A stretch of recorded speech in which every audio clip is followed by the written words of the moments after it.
Hello, everyone, and welcome to episode 60 of Sold with Updike Pugh. I'm Jeff Updike. And I am Weston Pugh, and we are here on this cold and drizzly day. Did not know it was going to be like that. I did not. Cold. I did not dress appropriately. I'm wearing like no-show socks. I feel like I need more. Do you need those newfangled scarves for your ankles? At this point, I'm okay with it. I'm like, And what else are those called? Socks. Okay. Like a robe that's called a snuggie. It's a robe on backwards. It's not really a snuggie. Yep. So I see you voted. I did. You voted as well? I picked you up. That's why I voted.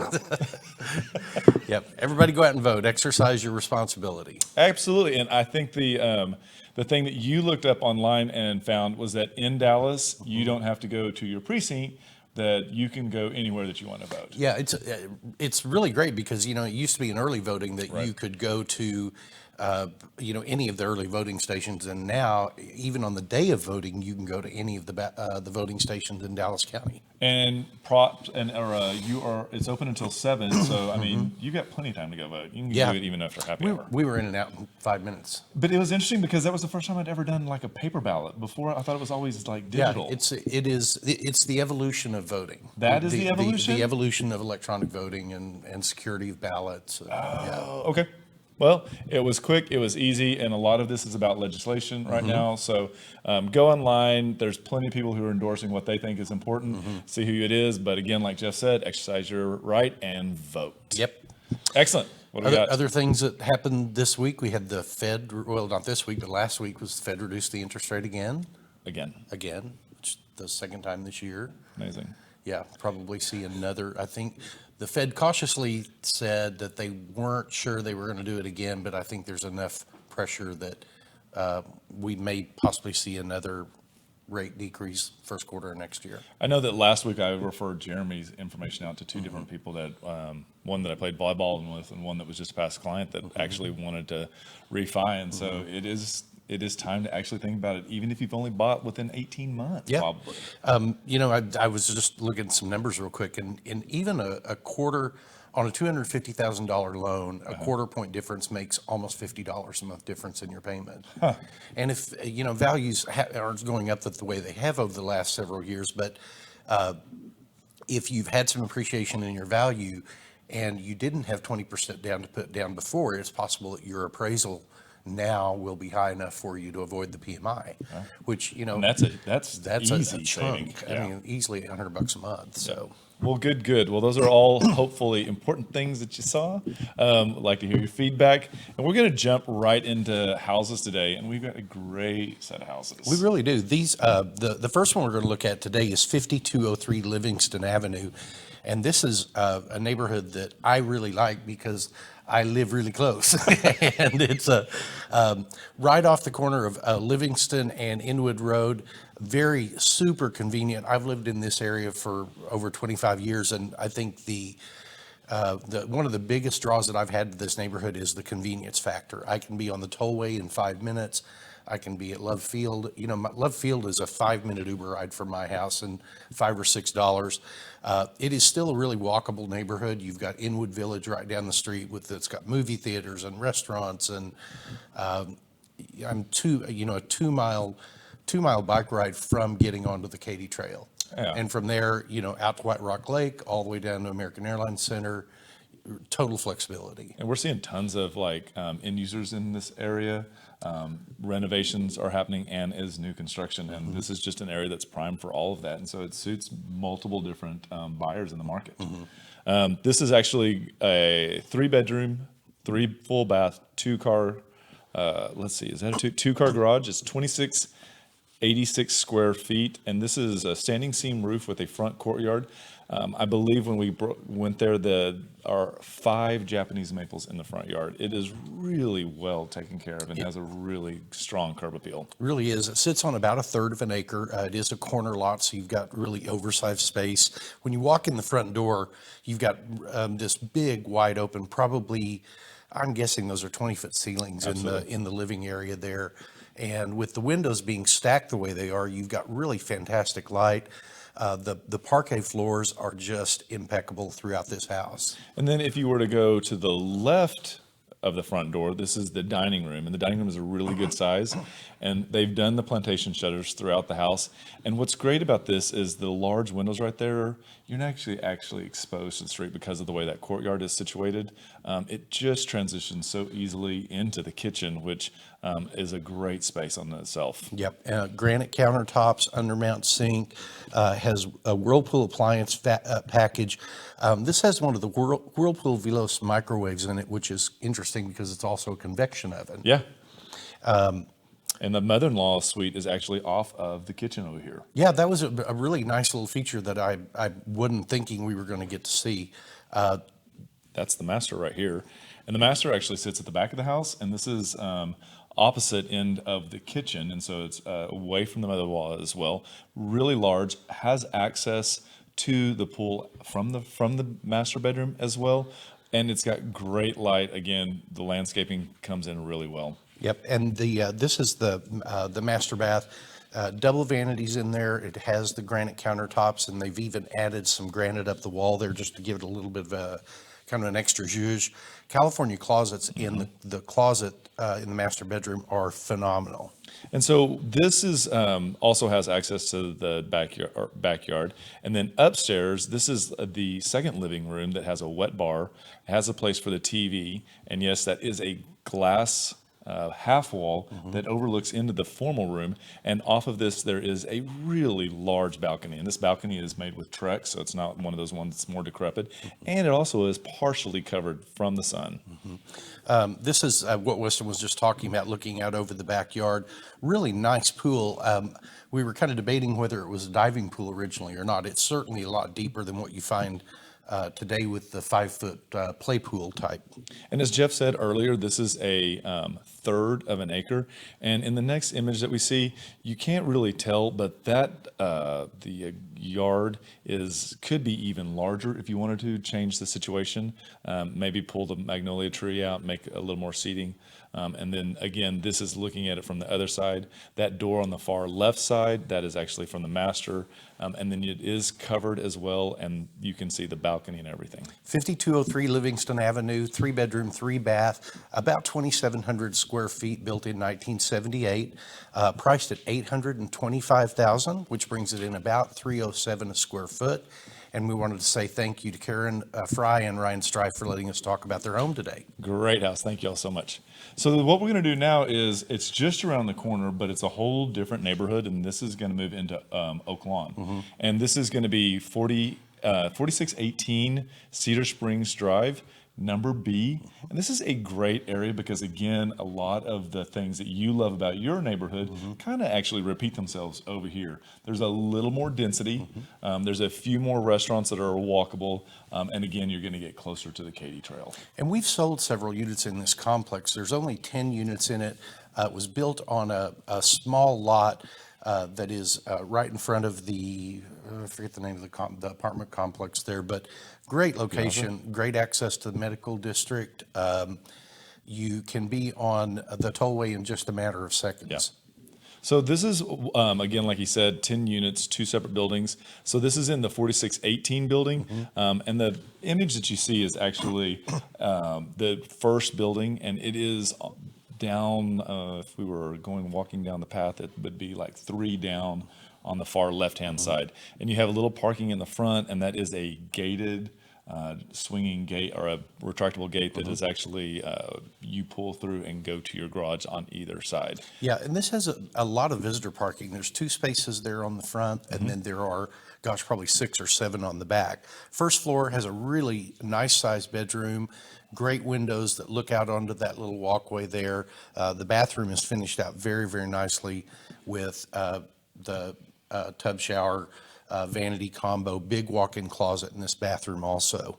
So the cement floors are downstairs, but then when you get upstairs, it goes into the wood. And I have to say that over and over again, I'm going to point out chandeliers because either someone worked as a designer or at a lighting because they have got a lot of money in these chandeliers. This is the combination room, and so it is the living, and those stairs are actually up to the master, and it also goes into the dining and to the kitchen. And this is just stepping over a little bit, kind of having a little bit different view from that. And as you can tell, the owner of this home loves bananas. So that is a Venetian plaster on the fireplace. And that's a heatilator fireplace, which is gas operated, flip a switch, it comes on. But they're also designed so heat comes out in the room rather than go up the chimney. And then the dining room is the right size for the buyer of this type of unit. And what a lot of people don't realize is that wall that's right there, they've actually put a higher table, but that's a really great place for either to create a desk, if you have an heirloom piece. I believe I walked it off and it was almost 14 feet long. And gas cooktop on this, which is not all that common in this age of townhome, does have the quartz countertops, the tile backsplash, and it's a little hard to see, but this small micro subway tile goes all the way to the ceiling and all the way around on both walls in that kitchen. Just another detail that really goes the extra mile. Once you come upstairs, you go into this, they've taken advantage of this little hallway area and created the same built-ins out of the same material to create a desk that are used in the downstairs kitchen. This area is also where the utility closet is, and the utility closet is large enough for a full-size washer and dryer. So again, we're making use of all of this space in this home. And stepping into the master bedroom, the wood floors have continued up into here. Again, they've got the really great lighting. The builder on this was really smart to create kind of that wall of glass, but still give you some art space there.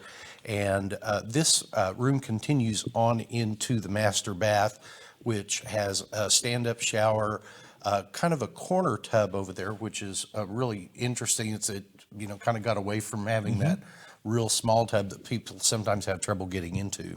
And so off of the master, the next thing that we're going to go into is going to be upstairs. And upstairs is where there is a large balcony. The balcony has large enough for, I would say, multiple seating areas. We did peek over to the neighbors, and they have done an excellent job of creating a pergola, a large couch, TV. And so this room really gives you enough space that you could almost add probably 700 square feet maybe Of outdoor living space. for outdoor Yeah. living space. 4618 Cedar Springs Road. It's a complex called The Edge, 2-bedroom, 2.5 bath, about 1,600 square feet, priced at $359.9, which is $223 a square foot. And we want to say thank you to Michael Zahn for letting us talk about his home today. Great place, Michael. Great place. Well, the last place that we're going to zip over to, now we're going to go over to the cliff, which is just over the Calatrava Bridge. And this is going to be 1214 North Clinton Avenue. And this is a great area. When I first moved to Dallas, Oak Cliff was one of those places that I described. It feels like Austin. It has more topography than most neighborhoods in Dallas, I think. And it just has overall a different vibe. Getting in and out of this area has become extremely easy with that Calatrava Bridge. And then the other thing too is if you were wanted to get there from your house, you would take Hampton. And you could be over there surprisingly in probably 10, 15 minutes. Yeah, maybe 15 at the most. Yeah. Inwood Road turns into Hampton. So a lot of people also like the cliff because they may have to commute further into Arlington, or they may need to catch 360. This is a really good middle ground because you're on the west side of downtown. So if you're not from Dallas and you're looking for that extra, maybe something that's not so urban, this is a really good place to look. Yeah, and this is a really cool prairie style home. I think this was built in the 20s, if I'm not mistaken. 1922. 1922. Our property records only go back to the 20s or so. So to say it's built in the 20s is probably as close as you're going to get. But And this is a great home because they've done such an amazing job with the tree selection. There's a ginkgo that is probably going to turn golden any day now. And you walk in, and this is the front living room of the property. Hardwood floors, gas fireplace, really large rooms. The windows completely surround the first floor of this home, which give it some just magnificent light. And then the dining room is just to the end of this. And the dining room has, again, all of the light that you're ever going to need. There's still great walls that are used for art, as you can see here. And they've done it where they've got enough space over there where they could extend it during the holidays and they could seat probably 15 if they wanted to. But right now they're keeping it at 6. And it's just a really charming house. Yep. And stepping into the kitchen changes over to slate flooring, which tends to work a little bit better in some of the wet areas. New cabinetry. The marble countertops, and the island on this one is a little different than what we see in some of the other ones, where they've used a table to create that island space as opposed to putting an actual, installed cabinetry and countertop there. It gives you more flexibility, I think. And the other thing too about the appliances on this one is that the cooktop is an induction. It has 2 ovens, and then that glass door right there, that is a barn door, but the mechanism is on the inside, and it's a full-size washer and dryer. There's also a utility room off of this, and then this transitions into what could be a second living room. If need be, they've kind of just kept it as just a little transition mudroom. Yeah, it's a great flex space, which could be playroom, like you said, an additional living area, dining area, just really whatever you want. And then this goes right into the outdoor space, and the backyard is just really magnificent with the way that the landscaping has been done and the outdoor space and the decking. Pool's in great shape. It's just, calling for spring. And the deal is it steps down. It's got privacy. We kind of looked around to see if there were prying eyes or windows that would be available to this, and there really isn't. And you can even tell that the neighbors have not built up behind, so it does have a very private area. This is looking back at the house, at the very top of the house, over what we walked out of is the second bedroom. So again, this bedroom also has a view. The driveway comes down, and there is a detached garage as well. So it's a really easy bed. And the second floor is where the bedrooms are in this. You've got, this is a picture of the master bedroom, and I think I counted 14 windows in this master bedroom. It is like having a tree house that you wake up to. It was amazing. I loved this aspect of it. And they did a really cool thing where they didn't have nightstands, they actually had a little space behind built in. And 1214 North Clinton Avenue, 3-bedroom, 3-bath, about 2,500 square feet, built in 1922, and is a really great value, priced at $675,000, which is about $262 a square foot. Yep. And we want to say thank you so much to Melissa O'Brien for letting us highlight your home. It is a true charmer over in the Oak Cliff area. Yep. Well, thank you all so much for bearing with us while we went over those homes. Yeah. There's comments that you can make and click on for more information. And in the meantime, we'll be right back. There are lots of ways to keep up with us. Visit and like our Facebook page to watch us live and get updates about future show topics. Also, visit our Instagram page where you can see the latest homes that we have for sale. You can also check out our website at updikepugh.com, where you can create customized searches of active and sold homes that you find of interest. If you're interested in how much your home is worth, visit homeprice.fyi and you can get a price instantly. Just enter your address and a couple of pieces of information about your home, and we will email you a price. Last of all, you can reach out to us by phone or text at 214-377-2223. Well, thank you for tuning back in, and I am so excited today. We have the lovely and talented Janet Allen from Republic Title. Republic Title. Republic, sorry. Republic That Title. tongue-tied, you make me nervous. I don't mean to make you nervous, Weston. I am so excited you're here. I have to Thanks share for with having me. everyone that one of my first, as a baby agent, one of my first memories of you was I was having a very difficult time with a very difficult agent, and I called. And No I was, such thing. No such thing. There's no egos in this business at all. And I had to call, and you kind of walked me through exactly what paragraph of the contract I needed. And I have been in your debt ever since then. You've always helped me out. So, Well, that's what we're here to do. well, I'm we glad I could are. help you. And I am excited because one of the things that we want to talk about, because you have such a breadth of information with all of the lawyers that you have, is talking about surveillance, both for buyers and sellers, and how important it is right now, because they want information. Sometimes they may actually be shooting themselves in the foot. And so this is a great time and an opportunity for you to help us. We share, but I think it's important to come from a third party as well. Okay. Well, that word surveillance. It's a strange scary. word. Yeah, it is. But like I said a little while ago, what we're really talking about here is technology. Yeah. People are using technology in their homes to surveil what's going on. Yeah. We live in a very voyeuristic society these days, and just like they say on Jurassic Park, just because you can doesn't really mean you should. This is true. True. So I would mention to you also that our most requested class these days is the home surveillance class that we teach for real estate agents. And what it is to serve you guys so that you can serve your buyers and sellers better in this time of, being able to see what's going on even when you're not at the house. Because just recently, there has been MLS allows us to denote whether there is or is not surveillance, but I don't know that everybody knows what that entails. And in Texas, there's some very specific things that can and cannot happen inside of surveillance, or just the smart homes. That's exactly right. And so I am not a lawyer. I'm just playing one here on the Updike Pugh show today. You're doing such a good But job. we have great lawyers, and I've had a lot of conversations about this with our attorneys. So I feel like I can speak on this. In Texas, everyone has a reasonable expectation of privacy. I think that's a key term. And that's a key term. And so when you have your Ring doorbells on, of course, on your front door, in the front, I have a Ring in my light fixture in my carport, inside the house, the nanny cams, things of that nature. The reasonable expectation of privacy, one of the things that Charles Kramer said was that you can't have it in your bathrooms or anything like that. So reasonable expectation, yes, outside. But the key thing that we're talking about here is the audio piece. Right. Okay? You can look, but you should not be listening. Because they should be allowed to talk while they're in your house. That's a reasonable expectation of privacy. That's exactly right. And it could be criminally and civilly, very troublesome. Consequences.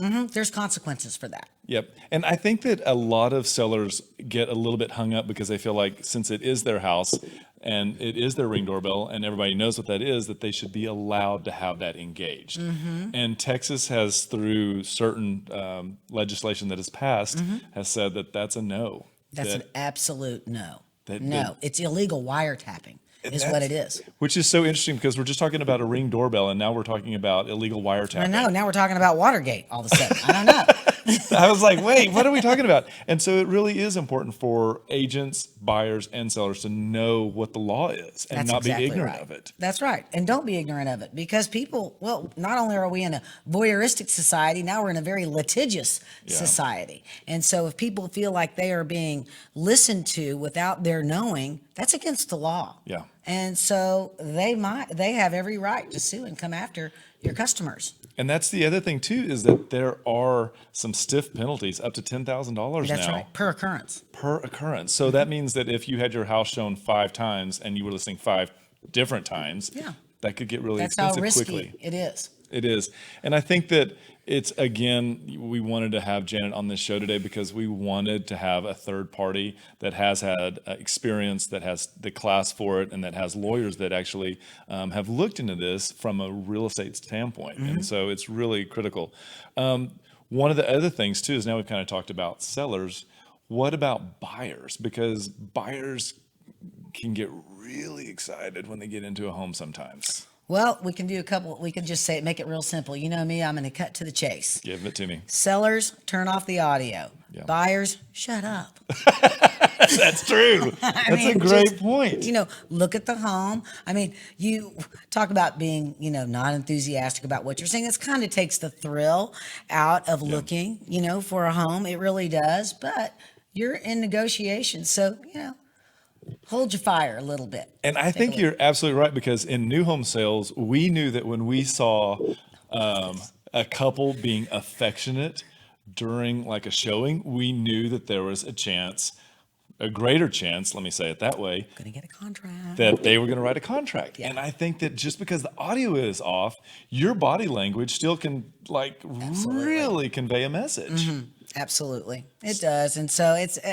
I really hate that part, because I love the home business, and I love seeing everyone be happy and be excited about it. It's not just great for a salesperson to see that and go, oh my God, this is going to happen, but it's really great when the buyers and sellers see it happening, and everybody's getting ahead of the game, in one way or another. So it's hard to pull back technology, but it's not a bad idea. Also to, tell your sellers, turn that stuff off, I think you're absolutely right. I think that this is one of those times when we have to say technology might not be your best friend at this moment. That's exactly right. Let them come I in agree. and let them enjoy your house. Yeah. Just bear with it and just know that it's going to happen, and that we'll do everything we can to get feedback for you in a timely manner. That's right. And wait for the feedback. You said that earlier. Wait for your feedback. Yeah. It's gonna Because be we have systems set professional. up, but you do need to wait for it. I agree. Yeah. Well, Janet, as always, it's been a great time having you on I the show. love being here. It won't be the last. We know that for sure. So thank you. We're going to give you Janet's information. It's going to be on the screen. If you have any questions, she's easy to contact, and she'll be ready to help y'all out. And there's Jeff. Just like that. But not forgotten, Janet, but not forgotten. Well, it's been a good show today. Great show. Yeah. Great show. Thank y'all for tuning in. Thank you very much. And remember, we want to be realtors for life.